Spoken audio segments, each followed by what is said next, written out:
നല്ലവരായിരിക്കുന്ന പാലായിലുള്ള വിശേഷിച്ച് കൊട്ടാരമറ്റത്തുള്ള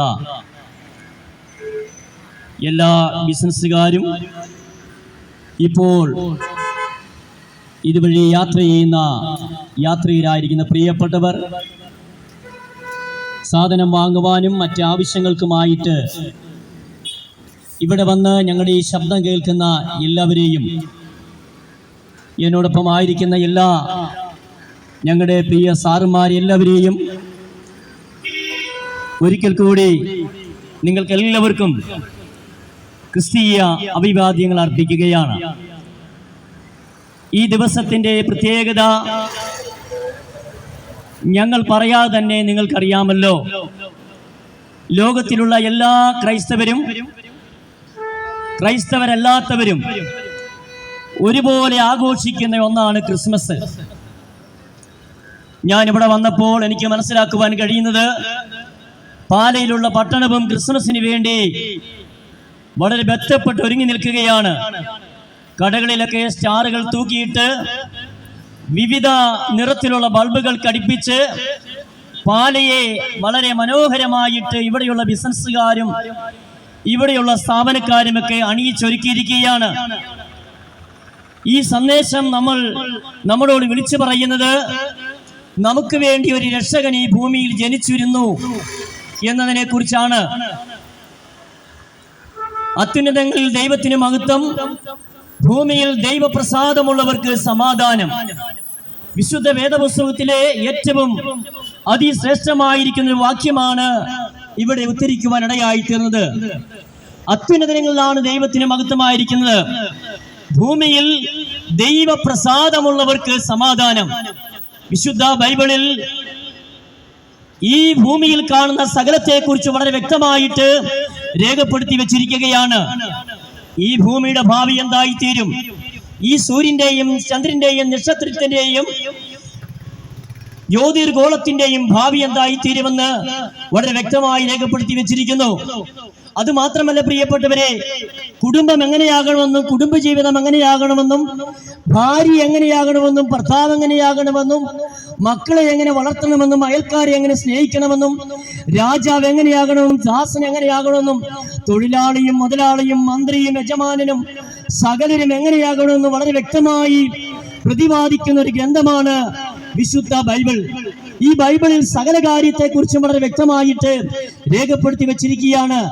മനുഷ്യനെ സ്നേഹിക്കാൻ പഠിപ്പിക്കുന്നത്, മനുഷ്യനെ സഹകരിക്കാൻ പഠിപ്പിക്കുന്നത്, മനുഷ്യനെ മനുഷ്യനാക്കി കാണുന്നതൊക്കെയും ഈ ബൈബിളിൽ അതിശ്രേഷ്ഠമാണ്. ബൈബിളിൽ അനേക മൂല്യങ്ങൾ അടങ്ങിയിട്ടുള്ള ഒരു മകൾ ഗ്രന്ഥമാണ്. അതുകൊണ്ട് ഈ ബൈബിളിനെ ഒരു ക്രിസ്ത്യാനി എന്ന നിലയിൽ ആർക്കും ഒഴിച്ചുകൂടുവാൻ പറ്റത്തില്ല. ഈ മാനവ ലോകത്തിന്റെ ഒരു മഹാ ഗ്രന്ഥമാണ് വിശുദ്ധ ബൈബിൾ എന്ന് പറയുന്നത്. നമ്മളിവിടെ പറയുവാനിടയായി തീർന്ന വാക്യം എങ്ങനെയാണ്? അത്യുന്നതങ്ങളിൽ ദൈവത്തിന് മഹത്വം, ഭൂമിയിൽ ദൈവപ്രസാദമുള്ളവർക്ക് സമാധാനം. ആർക്കാണ് സമാധാനം? ഈ ക്രിസ്മസ് ആഘോഷിക്കുന്ന ഈ പാലാ ടൗണിലുള്ള പ്രിയപ്പെട്ടവരോട് ഇന്ന് പകൽ ഞങ്ങൾ സംവാദിക്കുന്നത്, ആർക്കാണ് ഇവിടെ സമാധാനമുള്ളത്? ഇവിടെ കള്ളക്കടത്തും കരിഞ്ചന്തയും കൊള്ളയടിയും കൊലപാതകവും ഒക്കെ സമൂഹത്തിന്റെ നിത്യ പ്രശ്നങ്ങളായി മാറിയിരിക്കുകയാണ്. ഇവിടെ അറിവുകാരന്റെ അഹിംസാ പ്രസംഗങ്ങളും മദ്യപാനിയുടെ മദ്യനിരോധന പ്രഭാഷണങ്ങളും ഒക്കെ വർദ്ധിച്ചു വരികയാണ്. ഇന്ന് കേൾക്കണമേ പ്രിയപ്പെട്ടവരെ, മലയാളികൾക്ക് മദ്യമില്ലാതെ മദ്യപാനമില്ലാതെ അവരുടെ വിശേഷ ദിവസങ്ങൾ അവർക്ക് ആഘോഷിക്കാൻ പറ്റത്തില്ല.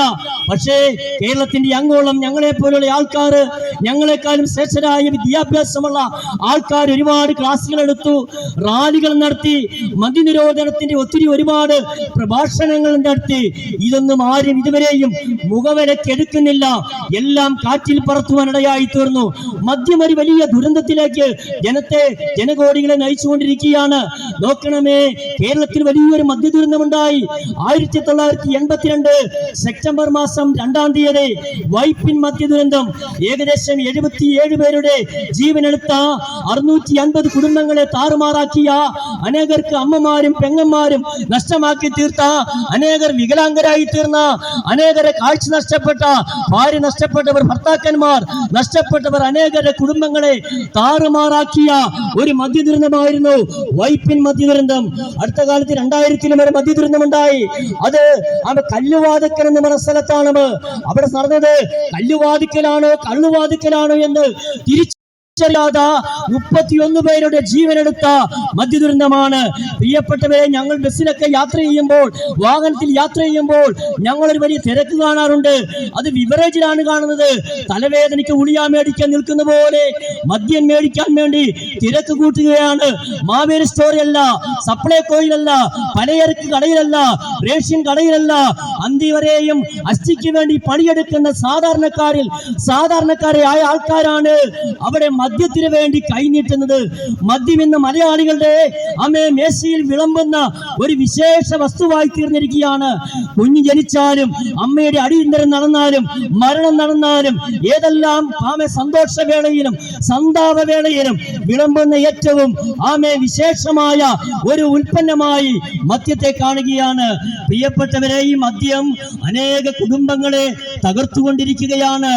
ഇത് കഴിച്ചു കഴിയുമ്പോൾ നമ്മുടെ ആന്തരിക അവയവങ്ങൾക്ക് കേടുപാടുണ്ടാകുകയാണ്.